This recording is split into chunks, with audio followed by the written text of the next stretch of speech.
So today's stories are all going to be about, well, it's Parshas Devarim this week.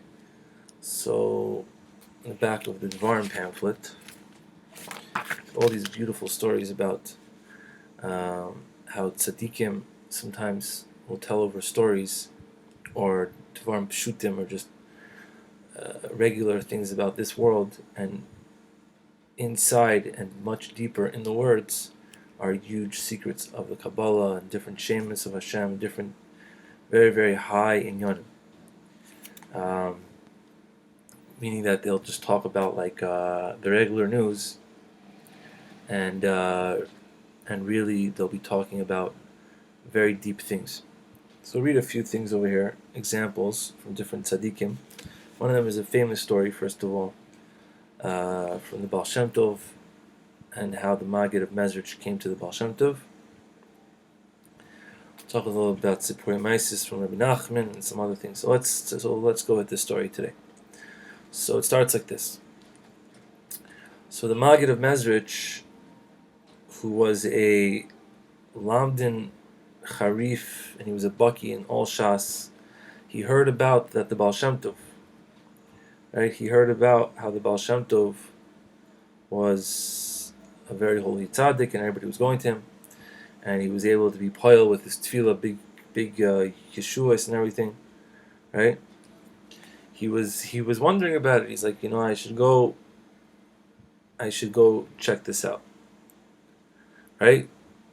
Because everywhere he's going to him, so let me go to him as well and see what the big deal is. So he went to the Baal Shem Tov to test him, to see.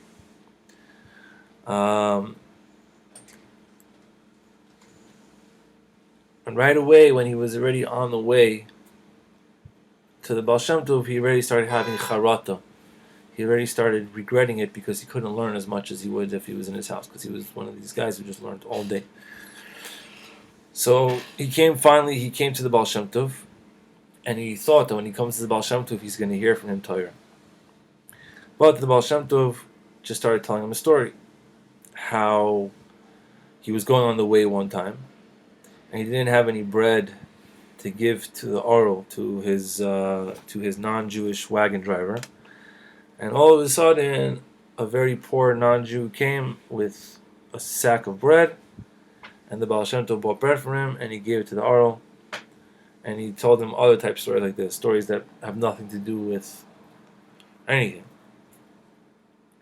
And the Maggid of Mezrich came back again on Monday. I guess he got there Sunday, I don't know, whatever. He came back on Monday, or the second day that he was there, and the Baal Shem Tov told him that one time he didn't have any feed to give to the horses and all these things. And all these stories that the Baal Shem Tov told him, they had a lot of chachma nifla and a lot of secrets in them. But the Maggid of Mezrich did not understand that. Right? The Rav HaMaggid, Shloheven Kavanasai, Bola Beis Achsania, he came back to his room, his hotel, and he said to his servant, he said to his Misharis, we need to go right now. I don't know what is going on with this guy, the Baal Shem Tov, but it's not what I heard. But it's already getting dark now, so let's wait for the morning. Or let's wait for the moon to come out, and we'll go with the light of the moon. That's how they used to travel back then. So now, Bechatzois Havayla, at midnight, when the Rav HaMaggid was preparing himself to go, the Baal Shem Tov sent for him. And the Maggid went to the Baal Shem Tov. And the Baal Shem Tov calls you, you go. And the Baal Shem Tov asked him, you can learn? And he said, yeah. So the Baal Shem Tov says, I heard that you're able to learn a lot. Do you know anything about Kabbalah? And he said, yes, I do. So the Baal Shem Tov said to his Misharis, go get me the Sefer Eitz Chaim, which is a very big, deep Sefer on Kabbalah. The Baal Shem Tov showed him a mimer, Echad, the Sefer Eitz Chaim. And he said, Amar Lei Rav HaMaggid, I'll look at it and I'll explain it to you. So afterwards he said to the Baal Shem Tov the Pshat. The Baal Shem Tov says, no, you don't know anything. So the Maggid again went and looked in the mimer, And he said to the Baal Shem Tov, the pshat that I said is the way you said it, the pshat is the way I already told you. If you know better, then tell me, and I'll see who the truth is by. So the Baal Shem Tov says, stand on your feet, and he stood on his feet, and he says, Vihine, in this mimer there was many shemus of angels, different types of angels, different names of the different angels that are in heaven. And right away the Baal Shem Tov started saying the mimer, the whole house filled with light, and also there was fire surrounding them, and the Magid was able to see all these angels. And he said to the Magid, the pshat is like you said, but your learning is without soul. Your learning is without a neshama. And right away, the Magid went to his room. He told his Misharis, go back home, and the Magid stayed with the Baal Shem Tov, and that's how the Magid Mezrich became the Magid Mezrich and all that, and took over Chassidus after the Baal Shem Tov died. But I think the point of also the story is that the Baal Shem Tov said stories like this to try to test him. There's about these horses and different inyanim, just to see if he would understand the deeper aspects of these types of things.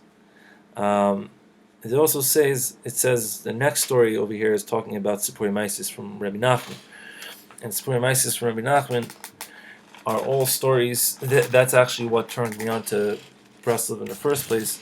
Is that Sipurei Maisis from Rabbi Nachman are all stories that are like fairy tale stories, like Lord of the Rings, like castles and dragons and all these different types of things. And when you read them, you're like, why is Rabbi Nachman, why is this Hasidic Rebbe telling over these stories over there? They don't really have like an end, they don't all have like a point at the end that like teaches like a lesson. They're not like a typical Rebbe story. They're like wild stories. And the avodah is that hidden inside these stories is very, very deep secrets of the Kabbalah. And the way that Rabbi Nachman wanted to give those over is through these stories. I read also that when Sipurei Maisis came out, or when they were trying to print Sipurei Maisis after Rabbi Nachman died, the Abderav, the Oyev Yisrael, was extremely against it being printed because the Kabbalah in there was too high for the world, for regular people to understand. And if you look over here, Rav Nosson writes in the Hakdama of the Sefer of Sipurei Maisis, he says, back in the day, when they wanted to talk about Nistaris Hashem, they would talk in the derech of Chida, Umashal, Be'elbishu Sisrei Torah Geniza Demalka Bekam Levushim Malbushim Shoinim. They would dress up the Kabbalah in stories and different levels and layers so that you wouldn't be able to understand. Like it's talked about after the story of the Ben Melech and the Ben Shivcha. The story of the Ben Melech and the Ben Shivcha is a story about there was a queen who gave birth at the same time as one of the servants in the castle, and one of the midwives decided to switch the children and see what would happen.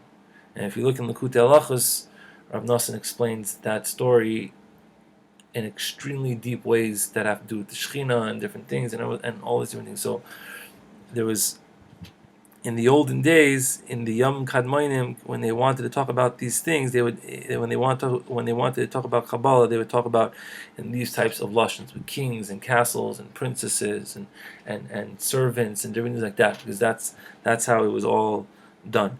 So that's what Rabbi Nachman also, when he said these stories over, even though you may not understand them, in the deep Kabbalah, there's very big Hasidic that you could get just from reading the stories. I myself get very huge Hasidic just from reading the stories.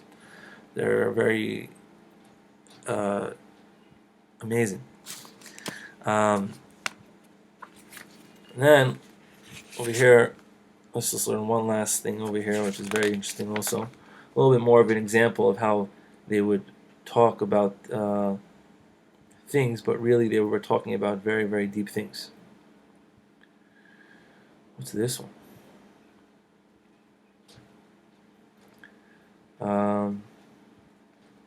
This one's interesting. I didn't see this one over here, but I want to read another one too. It says, Pam Achas, one time, Rav Chanoich Henich of Alexander was in the Beis Medrash of the Chedushei Arim of Gur. V'diber tzachus kedarkei b'kodesh. He used to talk a lot of divrei tzachus, like funny Torahs, I guess, if you say. That's how I guess I would translate it. Ki ma'oid hister ma'asav mibnei adam koidim shalei Rebbe ki yadua. This is before he was Rebbe, and he was very hidden. He used to hide whatever he did from the rest of the people before he became Rebbe, right? And the people there, so he's telling over divrei tzachus, like funny stuff, funny lessons, and the people there who did not recognize him, right? They thought that he was just saying over jokes. They thought that he was just saying over milei de b'dichusa, and they started laughing. And the Rav HaKadosh, Rabbi Yechiel Meir Megastinin, Zechusim Yodin Aleinu, he was also in the Beis Medrash at the time. He saw this Maisa and he was able to maven b'davar. He was able to understand what Rav Chanoich Henich of Alexander was saying in his divrei tzachus. Omer lechasid echad ha'omer b'beis medrash u'kemedomer she'omer zel Rav HaKodesh Rabbi Wolf Mistrikov. It seems that Rabbi Yechiel Meir of Magistinen said this to Rav Wolf Mistrikov, that on the Rav HaKodesh Alexander, the guy who was saying the Divrei Tzachos, Eichshu Oimeru Mesabel Al Churban Yerushalayim, how he was really, even though it seemed like he was saying Mili de B'tuchusa, he was really actually standing there and actually mourning the Churban Beis HaMikdash. And everybody was laughing because they didn't understand. Now you see how much they're able to hide their Maisa.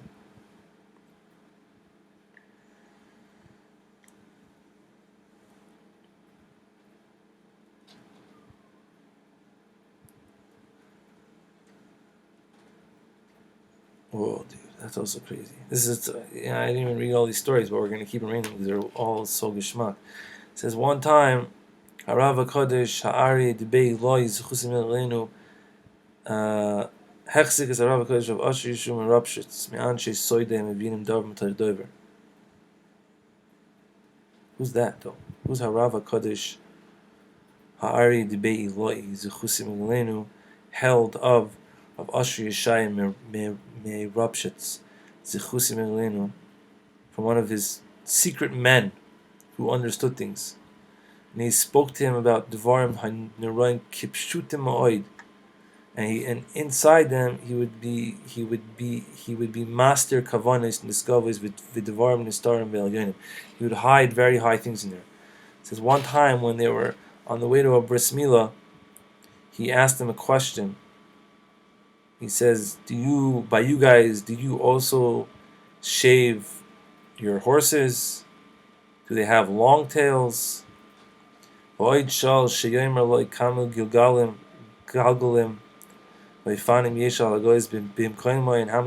you have on your wagons over there? And does it ever happen that the wheels turn upside down? And all these kidvar ma'elu. Asher roisha magia shemaima diber alev. He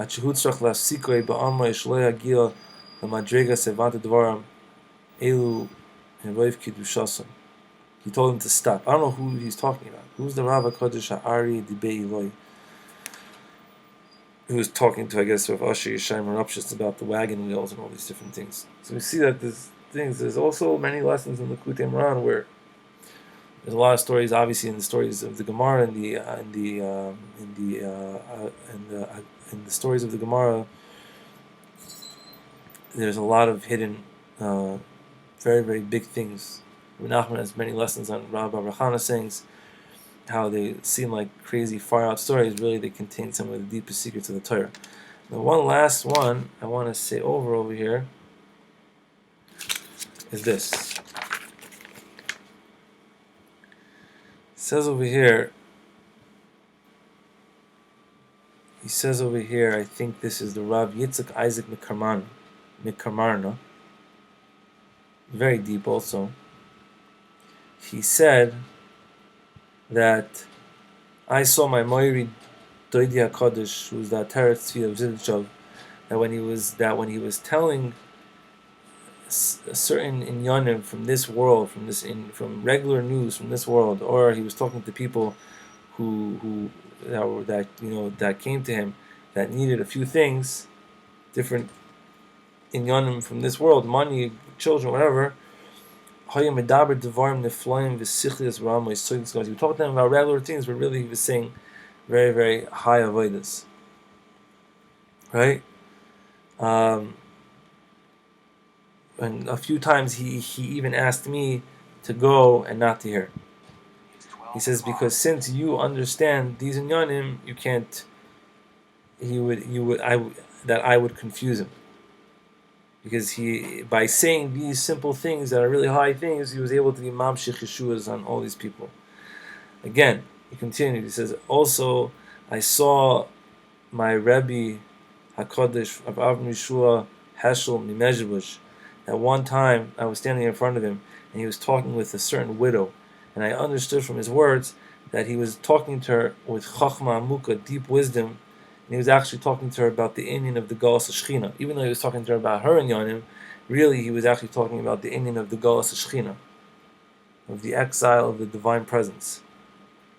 Until I started crying, and then he started crying. And the last one over here, that we're going to see over is there.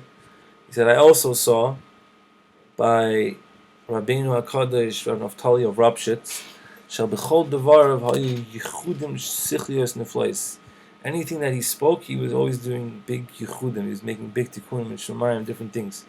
At sheyisi maradalim, until I would shake and be scared of them. He says, one time I was standing behind him, and he didn't see me, and he was sitting in his house on Erev Shabbos Kodesh, that he was about, and he was ready to go to the mikvah, and he was talking to his wife, B'sipurim, Stam, about stories. And I understood that really he was talking about the kavanas of washing yourself in hot water and going to the mikvah on Erev Shabbos, getting himself ready. But he was talking to her about regular sipurim, but he was able to tie in those ideas in deep ways. These are what tzaddikim are able to do. It's unbelievable. Pashit, unbelievable. Chaim. Everyone have a great day.